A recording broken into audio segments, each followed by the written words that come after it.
Hello विद्यार्थी मित्रांनो, नमस्कार. तामिळनाडूच्या राजकारणामध्ये आता नव्या हिरोची जी आहे ती एंट्री झालेली आहे. आजच विधानसभेचे जे निकाल आहेत ते पुढे आलेले आहे. 2च वर्षापूर्वी स्थापन झालेल्या TVK नावाची जी पार्टी आहे, जी तिथल्या एका सुपरस्टारने फॉर्म केली होती आणि त्याच पार्टीला या इलेक्शनमध्ये भरपूर मोठ्या प्रमाणात जनतेचं जे बहुमत आहे ते मिळालेलं आहे आणि 100% शक्यता आहे की विजय थलपती हा तिथला जो सुपरस्टार आहे तो आता तमिळनाडूचा नवा CM असेल.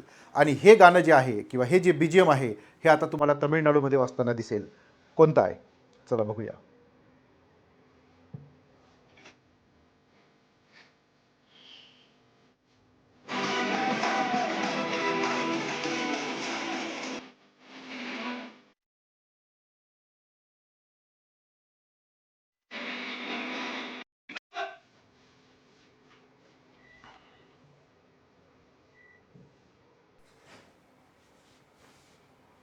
एक मिनटं.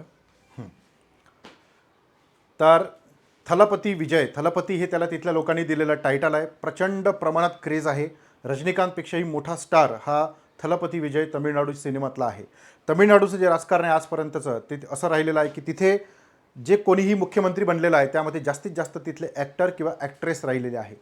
तिथल्या लोकांना असं वाटतं की ज्याप्रमाणे मूव्हीमध्ये हिरो जी काही भूमिका बजावतो तिथल्या लोकांच्या समस्या सॉल्व्ह करतो, त्याचप्रमाणे आमच्या रिअल जीवनातल्या समस्या सुद्धा जो हिरो आहे किंवा सुपरस्टार आहे तो सुपरस्टार आमच्या जीवनातल्या समस्या सॉल्व्ह करेल. आणि न भूतो न भविष्यती आणि अनएक्सपेक्टेड गोष्ट होती की DMK सारखी जी प्रस्थापित पार्टी आहे त्या पार्टीला बाजूला ठेवून विजय जो आहे तो सर्वात जास्त जागा जिंकणारा अभिनेता ठरलेला आहे. ती पार्टी ठरलेली आहे. हाच जो प्रवास आहे तो आता आपण इथं जाणून घेऊया. तत्पूर्वी भारताचं जे राजकारण आहे ते इतकं खतरनाक आहे की कोण काय कधी काय होईल काही सांगता येत नाही. 1500 रुपयांसाठी महाराष्ट्रातलं चित्र बदललं, 10,000 रुपयांसाठी बिहारमधलं चित्र बदललं आणि 8 ग्रॅम सोन्यासाठी तमिळनाडूमधलं चित्र बदललं. काय विषय आहे चला पाहूया. हा जो तुम्हाला फोटोमध्ये दिसतोय हा विजय आहे. ज्याची जी पार्टी आहे त्या पार्टीचं नाव आहे TVK. या TVK पार्टीचं जे चिन्ह होतं ते होतं विसल. काय होतं? विसल. मुद्दा काय झाला? विजय हा पार्टीचा प्रमुख आहे. त्याने ही पार्टी फॉर्म केली. त्याच्या सभेला प्रचंड गर्दी जमत होती.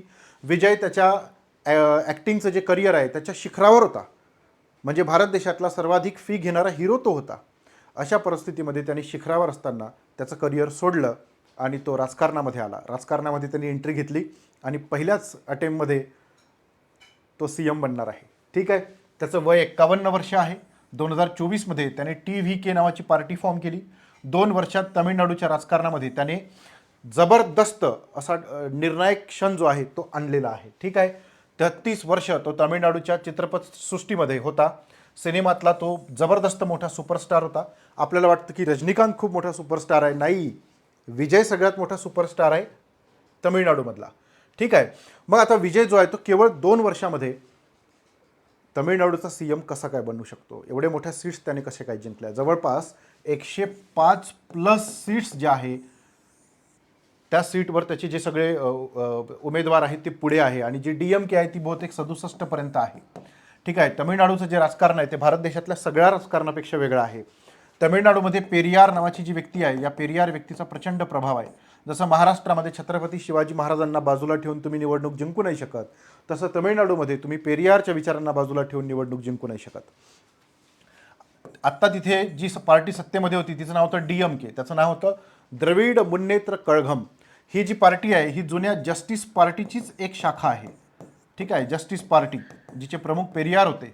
पुढे करुणानिधी जे आहे ते या पार्टीचे प्रमुख होते. ते स्क्रिप्ट रायटर होते फिल्म इंडस्ट्रीमध्ये आणि पुढे ते तमिळनाडूचे मुख्यमंत्री बनले. त्यानंतर जयललिता ही ॲक्ट्रेस होती, ती मुख्यमंत्री बनली आणि आता विजय जो आहे तो विजय तमिळनाडूचा CM होणार, 100% होणार.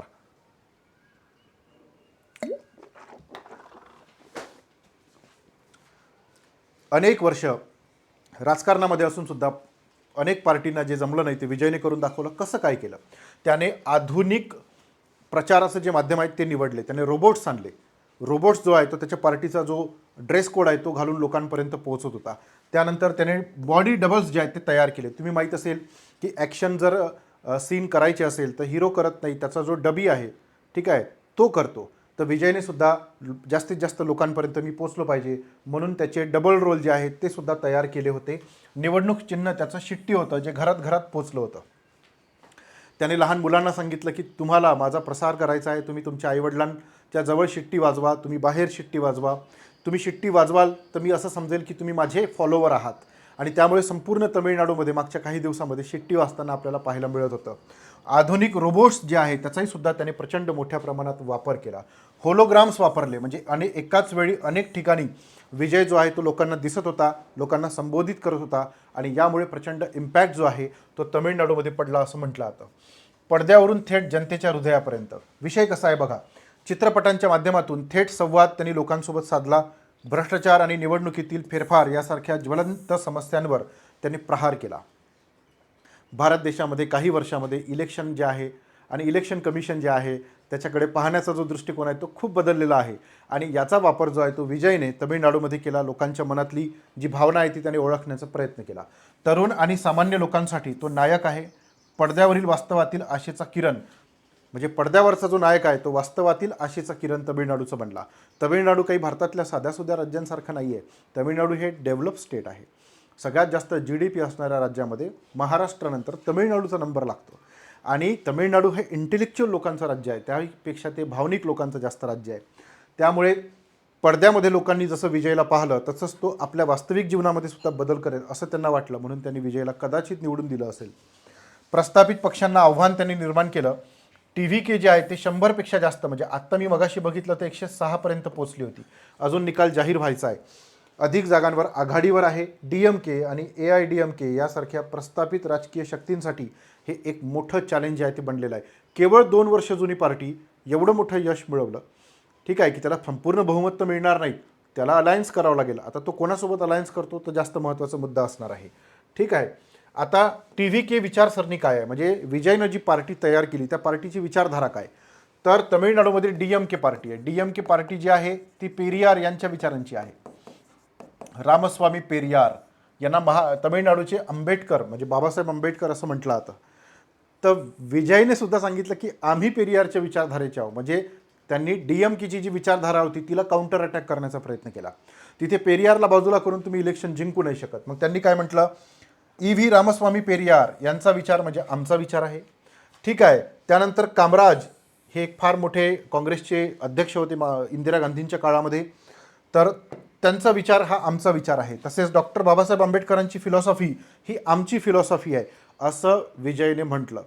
म्हणून मग तिथले जे लोक आहे त्यांना DMK म्हणजे द्रविड मुन्नेत्र कळघम याला एक पर्याय उपलब्ध करून दिला कोणी, विजयनी. आणि त्यामुळे मग विजयला मोठं यश मिळालं. विजयने सांगितलं की आमचा पक्ष हा धर्मनिरपेक्ष आहे आणि सामाजिक न्याय याला आम्ही सर्वात जास्त महत्त्व देतो. आणि तिथल्या लोकांना कदाचित ह्या गोष्टी भावल्या असेल.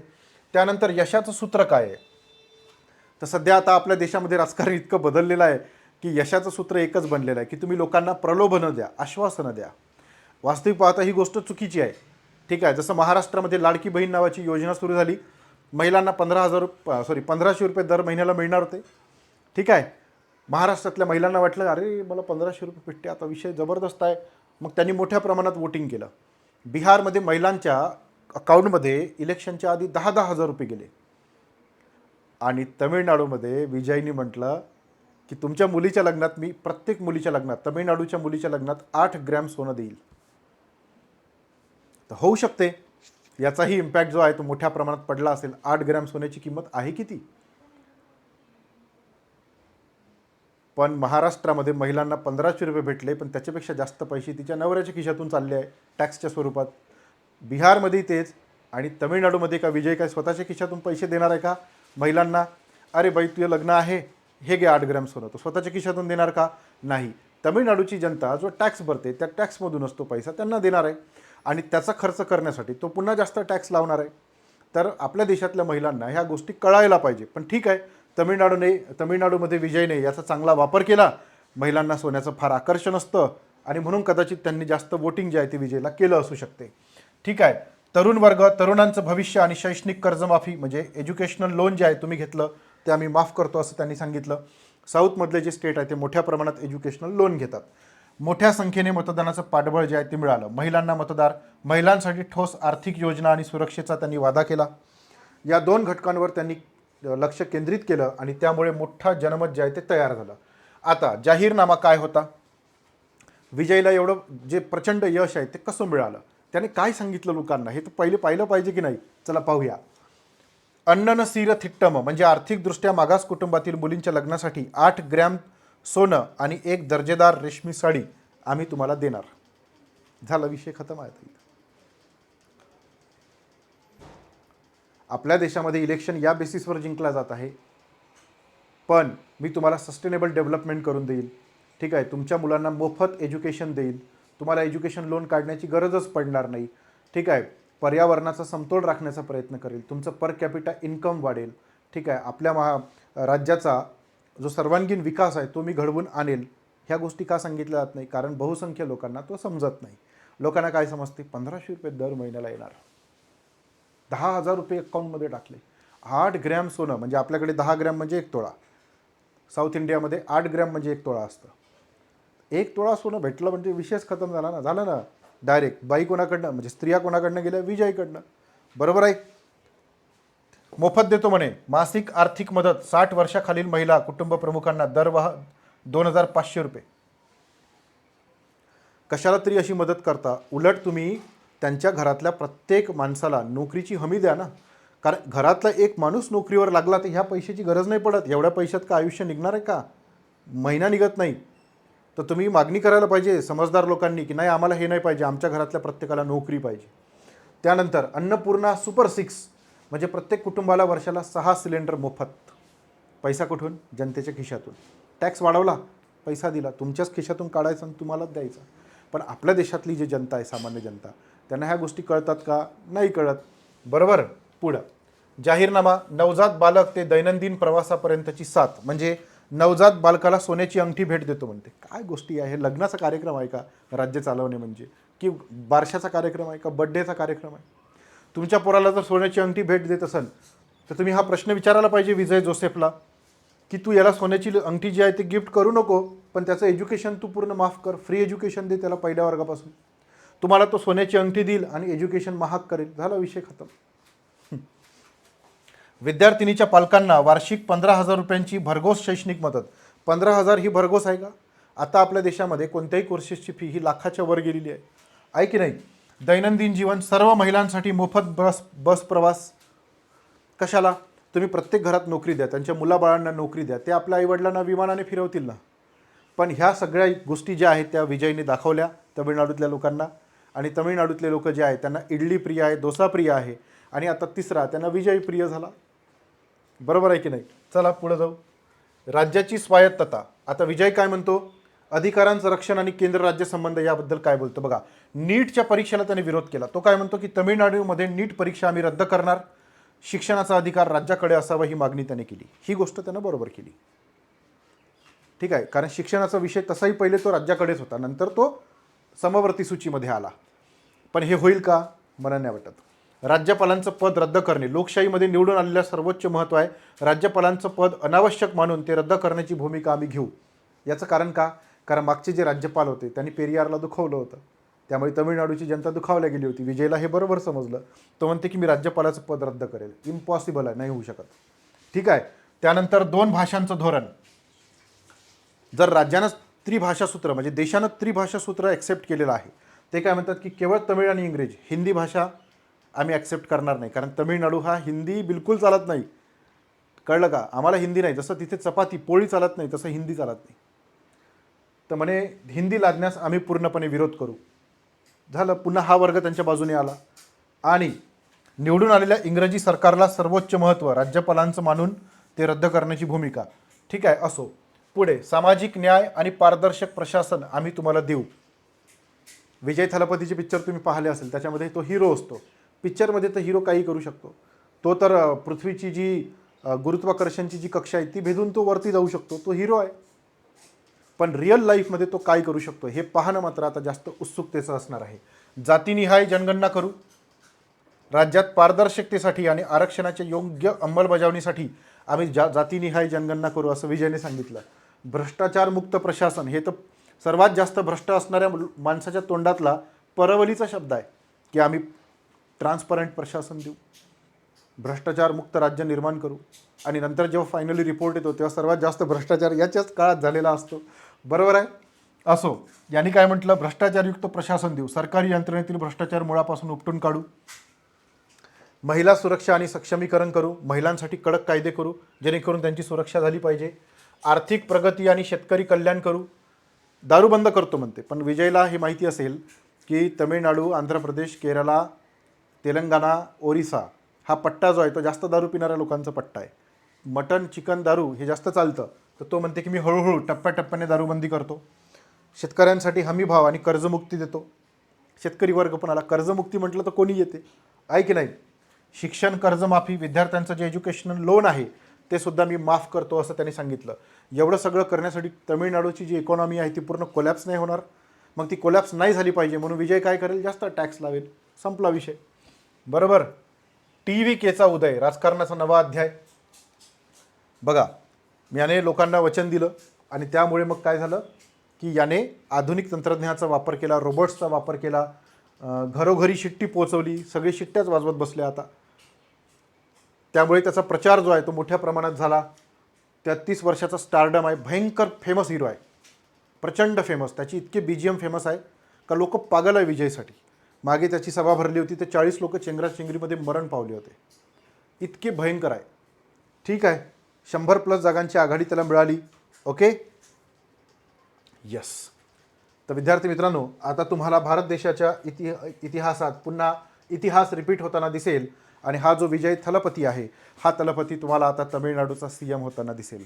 विजयने जे वादे केले ते खरंच तो वादे तो कंप्लीट करण्याचा प्रयत्न करेल काय, हे आपल्याला पाहण्यासारखं असणार आहे.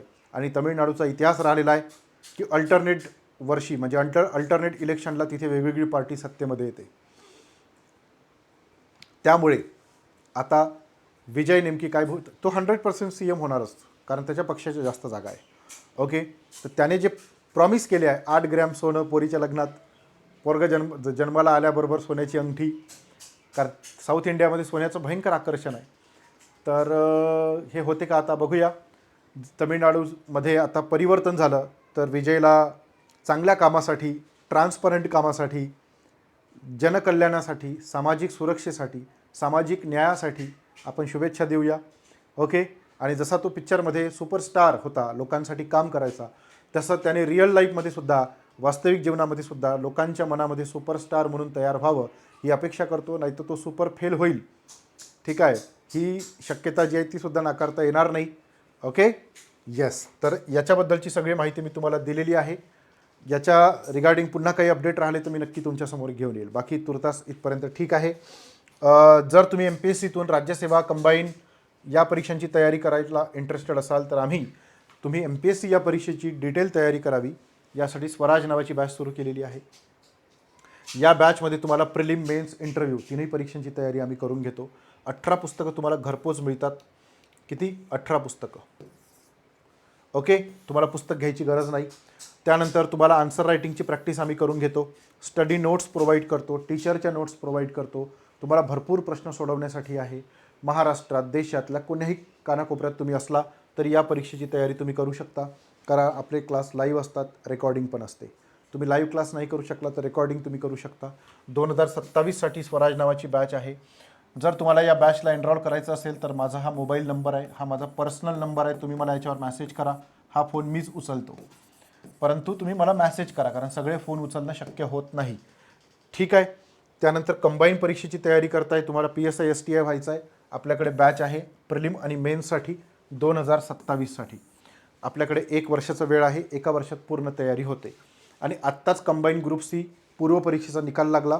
मुख्य परीक्षेची बॅच आपण सुरू करतो आहे. जे विद्यार्थी मेन्सला क्वालिफाय झालेले आहे त्या विद्यार्थ्यांनी ही जी बॅच आहे ही बॅच नक्की जॉईन करा. ठीक आहे, आम्ही तुम्हाला टू दी पॉईंट शिकवणार. बाकी तुमचं काय मत आहे हे तुम्ही कमेंट बॉक्समध्ये नक्की सांगा आपल्या लेक्चरबद्दल. आणि लेक्चर आवडलं असेल तर मित्रमैत्रिणींना नक्की शेअर करा. धन्यवाद.